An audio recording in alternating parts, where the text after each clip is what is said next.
Sosok Prabowo di mata Ivan Wirata. Orang tua saya almarhum Siti Nurhadi Sweetjasa dulu sebelum meninggal juga pernah bercerita kepada anaknya, kepada saya, yang dia menggambarkan Presiden RI suatu saat adalah presiden yang pemimpinnya yang jiwanya ikhlas dan berkorban untuk Indonesia adalah Prabowo Subianto.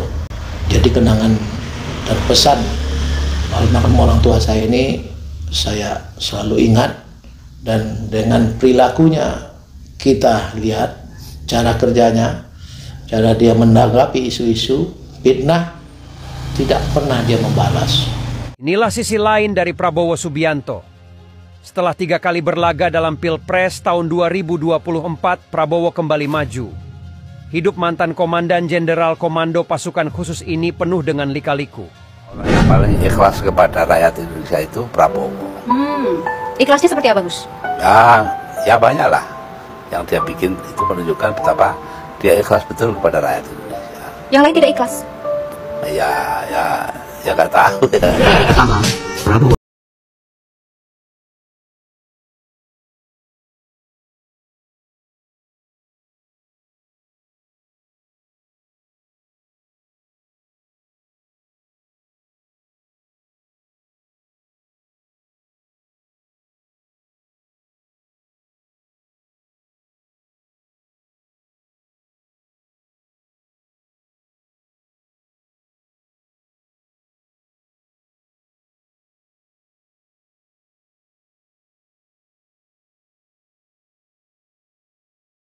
Prabowo.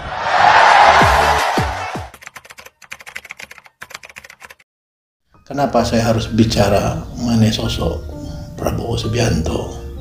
Karena sudah jelas dari keputusan dari Partai Golkar bahwa kami harus loyal dan totalitas ya sami'na wa ta'na terhadap keputusan partai.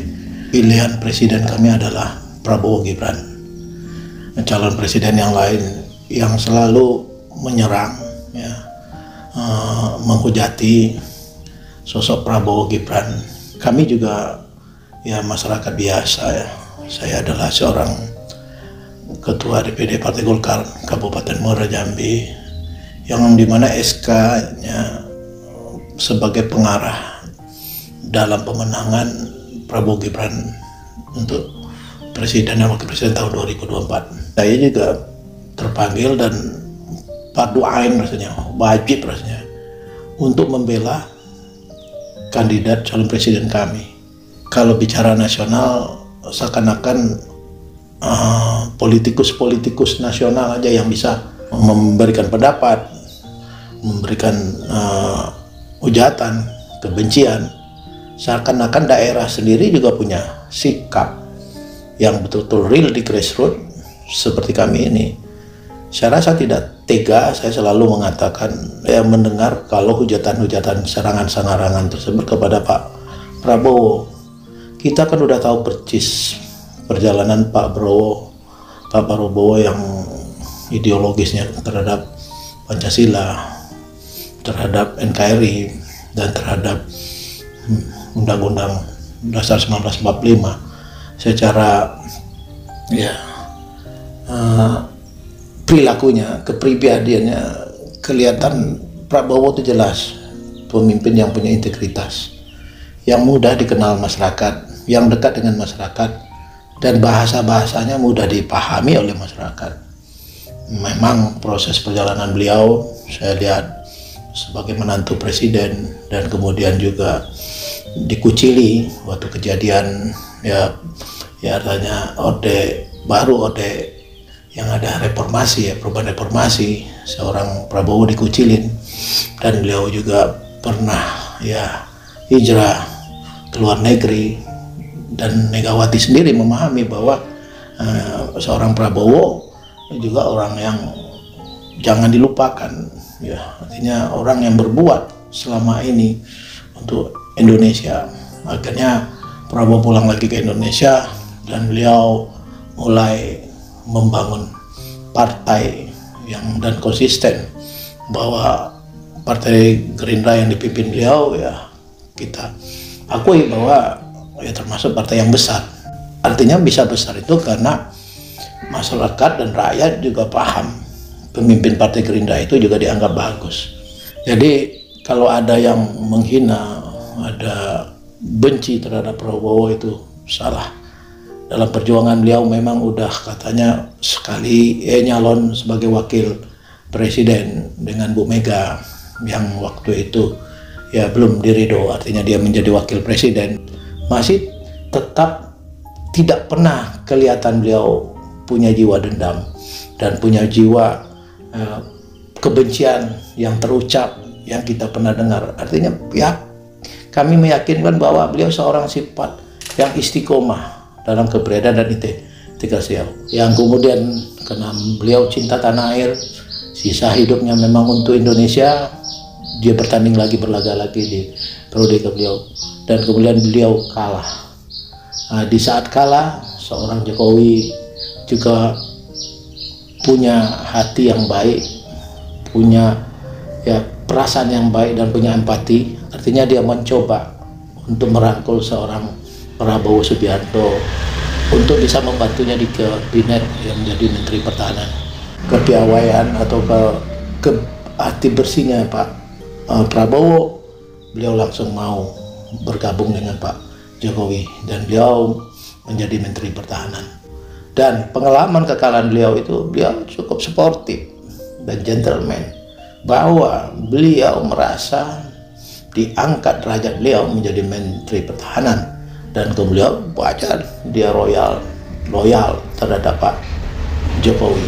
Dengan keloyalan beliau tersebut, disitulah mereka punya hubungan emosional yang sangat baik, dan tugas-tugas beliau sebagai Menteri Pertahanan amanah, dan dianggap Pak Jokowi ini orang yang paling loyal, walaupun dulu musuh, tapi sekarang dianggap yang sahabat yang paling baik. Kita paham Pak Jokowi ya sebagai presiden dia harus netral, tapi beliau juga kena punya program-program yang kami merasakan, contoh pembangunan jalan tol yang kita lihat. Tanpa jalan tol ya Sumatera, ya menghubungkan Sumatera dengan Jawa, saya rasa dengan kondisi overloadnya, lintasan harian rata-ratanya yang banyak dampak. Kalau tidak dibangun jalan tol, mungkin ekonomi juga, pertumbuhan ekonomi di Sumatera maupun di provinsi yang ada di Sumatera akan lambat. Dan itulah salah satu program Pak Jokowi yang kami merasakan betul-betul diterima oleh masyarakat, khususnya Provinsi Jambi. Dan kemudian Pak Prabowo pasti akan melanjutkan ini. Jelas program Jokowi ya, artinya program Indonesia Maju, saya rasa ini program yang diterima. Kami selaku yang berikrar untuk membantu kemenangan beliau, kami akan konsisten dan menyampaikan kepada masyarakat, khususnya masyarakat Provinsi Jambi, terutama khususnya Kabupaten Muaro Jambi, apabila Prabowo dihina, bahwa Prabowo dilecehkan atau Prabowo dianggap tidak baik, kami akan pasang badan untuk menjelaskan kepada masyarakat. Dan kami yakin seorang pemimpin yang ikhlas, jiwanya besar dan cinta tanah air, dia tidak akan pernah menanggapi hal-hal yang berbentuk fitnah. Jadi kita yakin keikhlasan orang. Kalau makin dihujat, makin hina, dia tenang-tenang saya, dia santuy, gemoy. Itulah seorang sosok ikhlas dari pemimpin, dan ini sulit kita tiru. Saya merasakan juga kok, menjadi pemimpin itu ya sangat berat kalau tidak punya jiwa keikhlasan.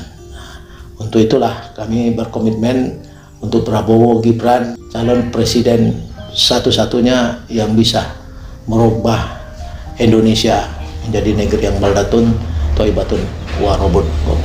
Dan kita doakan Pak Prabowo Subianto pemilihan presiden tanggal 14 bulan Februari tahun 2024, kita ke TPS, kita buka kertasnya, kita lihat wajah yang ganteng Pak Prabowo, wakilnya Gibran, itu kita coblos, dan kita percayakan beliau akan mensejahterakan warga negara Indonesia, dan juga dengan program hilirisasi, perhatian terhadap makan siang, ya, terhadap kesehatan pada guru-guru, dan inilah yang kami tunggu.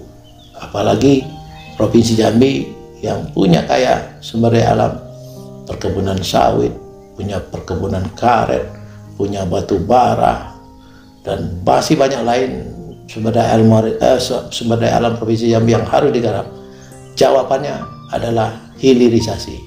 Kenapa? Dengan hilirisasi, berapa jumlah lapangan pekerjaan yang akan bekerja di Jambi, dan berapa produk-produk sumber daya alam Provinsi Jambi yang bahan bakunya ada dan hasilnya juga dinikmati oleh masyarakat. Banyak yang kami impikan, banyak yang kami cita-citakan seorang Prabowo Subianto dan Gibran. Itulah solusinya supaya Provinsi Jambi merasakan provinsi yang diterdulikan, provinsi yang betul-betul menjadi program nasional yang masyarakatnya menjadi sejahtera karena kekayaan sumber daya alamnya. Inilah mungkin yang bisa kami sampaikan, sedikit banyak ya, sosok Prabowo Subianto yang nantinya gambaran yang saya sampaikan dengan hati ikhlas saya, ketulusan saya, dan keprihatinan saya bagi calon-calon presiden yang lain untuk menjelek-jeleki, yang memberi tanggapan negatif terhadap Prabowo. Saya rasa itu tidak benar. Inilah yang wajib saya sampaikan kepada masyarakat Indonesia, bahwa Prabowo Gibran calon presiden yang paling tepat untuk dipilih. Selamat dan sukses buat Prabowo Gibran.